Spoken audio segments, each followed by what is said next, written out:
Protective bail कभी किसी मुजरिम के लिए नहीं हुआ करती। और ये कैसा इंसाफ है कि नैब का प्रोसिक्यूटर पहले से मौजूद है, उसको पता है क्या ये सारा निज़ाम एक शख्स के लिए हमने बना रखा है।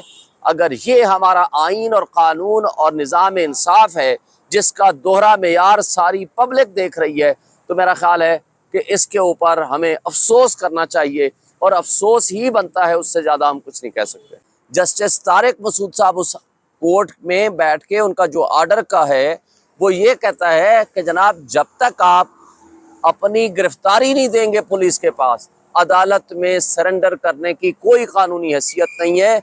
और ये 2015 CMR में भी ये बात तय हुई।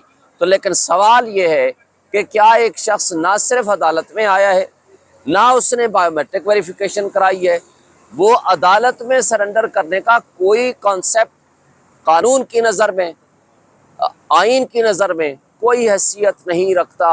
वो जाएं, वो जेल में जाने के बाद वो अपीलें रेस्टोर कराएं, और अपीलें रेस्टोर करने के बाद अगर जमानत के लिए अप्लाई करें तो फिर हो सकता है।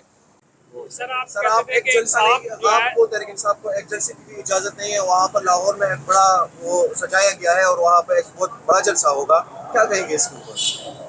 PTI ने 100 से ज़ायद मकामात पे जलसा करने की इजाज़त मांगी है, और आज तक किसी एक मौके पे भी जलसा करने की इजाज़त नहीं मिली। बल्कि करक में हमारे PTI के वर्कर्स ने जलसा करने की कोशिश की तो उनको सीधी गोलियां मारी गई। मर्दान और सवात में कॉर्नर मीटिंग बंद चार दीवारी के अंदर की तो उनको पकड़ के गिरफ्तार करके उनको जेलों में बंद कर दिया गया। इसी तरह 14 अगस्त हो या कुरान पाक की बेहुरमती के खिलाफ एहतजाज हो या फ़लस्तीनियों के हक में एहतजाज हो, किसी भी जगह पे तमाम पार्टीज को इजाज़त है, जबकि PTI के वर्कर्स को उठा के जेलों में बंद कर दिया गया। ये दोहरा मेयार सारी कौम, पब्लिक और इंटरनेशनल कम्युनिटी इसको देख रही है, जो कि बुनियादी इंसानी हुकूक के खिलाफ वर्जी है। आप कहते थे कि इंसाफ सिर्फ होना नहीं चाहिए बल्कि होता हुआ नजर आना चाहिए, तो इतना तेज इंसाफ हो रहा है अब यहाँ इंसाफ और ना इंसाफी दोनों चीजें, इंसाफ का कत्ल सरेआम होता हुआ नजर आ रहा है और ना इंसाफी होती हुई सरेआम नजर आ रही है। उस यूनिवर्सल मैक्सिम के बरक्स इंसाफ ना सिर्फ हो बल्कि होता हुआ नजर आना चाहिए। यहाँ अफसोस से कहना पड़ता है कि ना इंसाफी ना सिर्फ हो रही है बल्कि होती हुई नजर आ रही है। सर आप मुझे ये बताइएगा, इमरान खान साहब के केसेस में नई मैटर मल्लिका अटॉर्नी थे, उनके थ्रू बेल पटिशन दायर की जाती थी जिसे एतराज़ लगाकर वापस कर दिया जाता था। कल भी एक बेल पटिशन दायर हुई जिस पर कोई एतराज़ नहीं लगाया गया। साथ में ये भी बता दीजिएगा कि सिविल केसेस में तो अटॉर्नी के थ्रू बेल पटिशन दायर की जा सकती है, ये एक रिवायत मौजूद है कोर्ट्स में। फौजदारी मुकदमात में कल तारीख में पहली दफ़ा ऐसा हुआ है, इसकी कोई कानूनी हैसियत या इजाज़त है?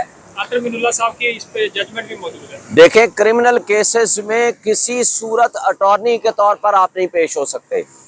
कोई क्रिमिनल केस रजिस्टर्ड ही नहीं हो सकता, ना ही दाखिल हो सकता है जिसके अंदर कोई भी अटॉर्नी के तौर पर कोई पेश हो जाए। ये पाकिस्तान की तारीख का अनोखा वाकया है और जिसके ऊपर रजिस्ट्रार ऑफिस से भी कोई एतराज नहीं किया। यही तो हम कह रहे हैं कि इंसाफ का दोहरा मेयार और ना इंसाफी सबके सामने होती हुई नजर आ रही है। Thank you. ये जी इस वक्त इस्लामाबाद हाई कोर्ट के बाहर के मनाज़र हैं। वकील शुएब शाहीन इस वक्त मीडिया से गुफ्तगू कर रहे हैं। आपको याद होगा कि कल नवाज शरीफ साहब की हिफाजती ज़मानत की जो दरख्वास्त थी वो दायर की गई, आधे घंटे पहले दायर हुई और उसके बाद फ़ौरन नंबर अलाट हो गया है। रजिस्ट्रार ने कोई एतराज़ नहीं किया। उसके बाद बेंच भी बन गया, समाअत भी हुई। देखते हैं कि क्या चीज़ें मज़ीद सामने आती हैं, क्या उनको ज़मानत आज दे दी जाएगी। आज बड़ा ही इंपॉर्टेंट दिन है नवाज शरीफ साहब के लिए।